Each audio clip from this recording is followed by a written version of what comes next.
Hi, I'm Sherylee from Kangatraining New Zealand, and I'm here with Lisa Yates, who is a pelvic floor physio.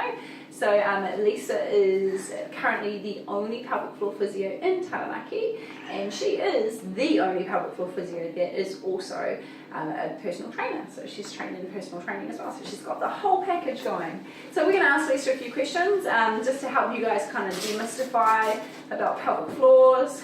And first thing I'm going to ask you today, Lisa, is what should you look for when you're looking to choose an exercise professional after you've given birth? So, you know, what should you ask them? What should you be asking them to do to you? So that's a really sensible question, because so many people after giving birth just focus on wanting to get in shape. They don't necessarily think about the inner workings. They just want to get fit, they want to lose weight that they gained while having baby, and so they might not necessarily be thinking about safety. So keeping in mind that after having a baby, you've got a higher risk of having either damage to your tummy muscles or your pelvic floor muscles, both of which are stretched and weakened while you're pregnant and after the delivery.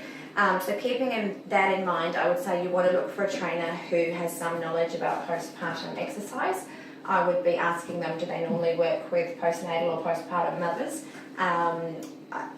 Just try and gauge whether really they have any training in that area. Ideally, they should have extra training, so like a program like Kangatraining. It is specifically tailored for women who have postnatal bodies. Mm-hmm. So either to be looking to join a specific class like that, or to be working with a personal trainer one-on-one who has an interest in postpartum health. So when you meet a trainer, they should be asking you about your birth history, they should be asking you about your delivery history. Was it a vaginal delivery or a cesarean? Are you having any symptoms? Do you feel like you've got any weakness? If they don't ask those sorts of questions, then it's highly likely they're not going to be delivering a safe program for you. That's totally the next question I was going to ask you, is that what sort of things should they be asking you? And also, I guess, what sort of things do you think that your postpartum exercise professional should be actually specifically looking at when you've recently had a baby, and like what sort of questions or even activities should you be expecting them to do prior to your first exercise session with them? Yeah, so it's really, really important that you don't do any full-on exercise too soon. So in those early sort of 6 weeks, you just want to be focusing on recovering from the birth, resting a lot because you'll be tired, letting your body recover. So you certainly don't want to firstly start anything too soon.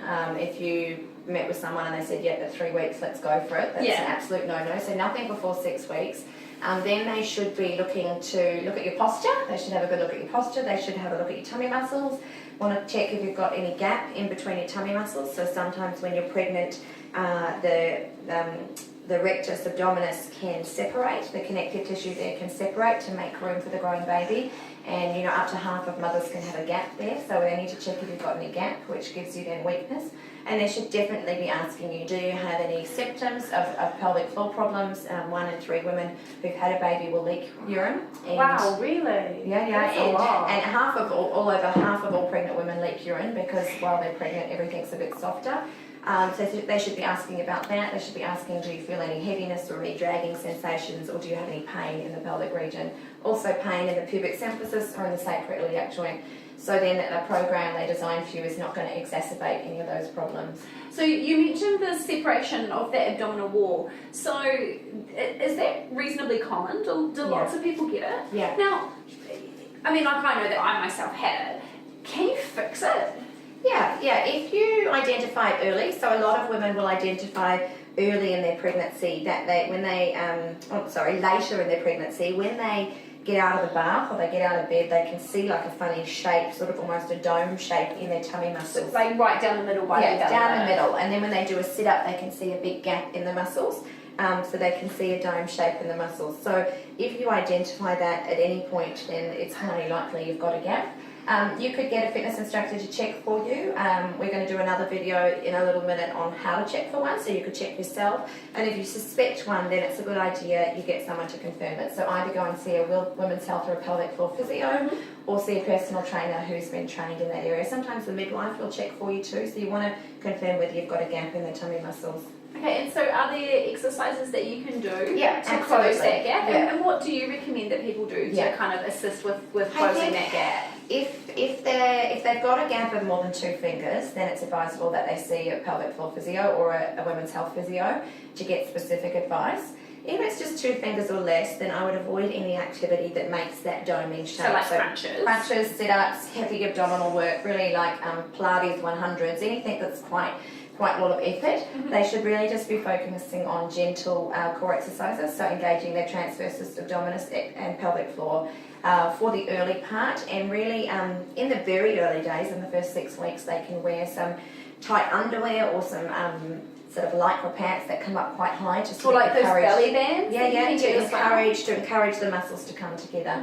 Usually they come together quite naturally. However, sometimes some women, unbeknownst to them, they've got a gap and they're doing hundreds of sit-ups a day, or going to a really full-on Pilates class or an exercise class where they're doing a lot of heavy, hard abdominal work, and they're actually forcing that tummy to come apart more. So that kind of exercise can actually make the separation work. And make it worse and perhaps stop it from improving or healing. I just wanted to go backwards for a second, Lisa. You'd mentioned sort of like 6 weeks postpartum. So what if a woman has a C-section? So what would be your recommendation then before she starts more intensive exercising? Obviously, from whenever she's ready, she can do pelvic floor exercises, of course, and go for a walk around the mall, or walk to the shop or something like that. But I'm talking, something a little bit more intense. What would be your recommendation for that? The general guideline from sort of a physical medical perspective would be that having a cesarean is major abdominal surgery, and it takes time to recover from that. So for at least 10 to 12 weeks, and depending on the particular person, but if you want to be conservative, 12 weeks, they shouldn't do any heavy lifting or anything strenuous, really. That's hard when you've got a baby, though, isn't it? It's really hard. Especially if you've got an older child as well, it's really hard not to pick your older child out. It's tricky. They should minimise the amount of lifting that they do, certainly minimise the unnecessary lifting, especially in those first 6 weeks. And they shouldn't do the vacuuming. No.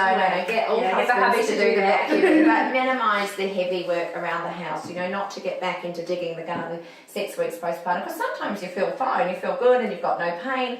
So to gradually ease back into exercise, to be working on your deep abdominal exercises, your transverse abdominis, working on your pelvic floor, and gradually, starting to increase the distance you're walking around the block, but basically not to do an intensive or a class or a group exercise program until 12 weeks, or if you wanted to be sure, till they've had a check with a physio who said, everything's healed beautifully, off you go. Awesome. Well, thank you for taking the time to talk with us today, Lisa.